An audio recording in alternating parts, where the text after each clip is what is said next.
Big Four gutire kindu kinene kingi support na gikumiteithia ta technical and vocational education centers kana training. Mundu wina gakothi ka mai ka mahiga ga thitima, mundu ungihota gucinirira, mundu ungihota guthie gwika kaundu gake ka moko, anake aitu mwina kiriro kinene muno murarerirwo ni muthamaki wa bururi tondu riria moigire vocational centers na nicio mwitaga polytechnic citirathie kanigoro, twaikarire ta thirikari nene agituhe watho wa kunyihia mbeca.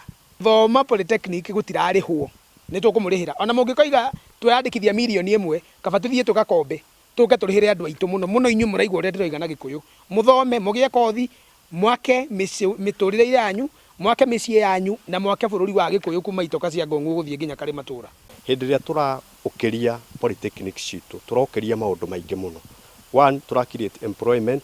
Wa keri ni turahota gukiria kana kweheria youth aitu kumanagia na maundu maria tutindaga tukimathaitha meheranie namo monyui wa ndawa na njohi.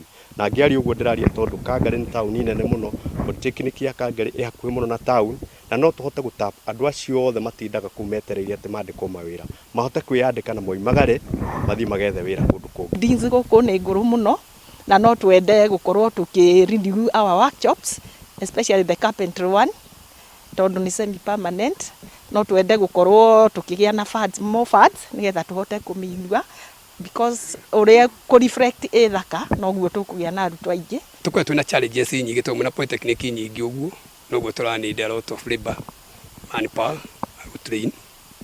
Na ithu tugata county government tugetie kumaandika kwandika arimu aingi nigetha kothi icio thithomithagio thiini wa polytechnic kahota guthie na mbere.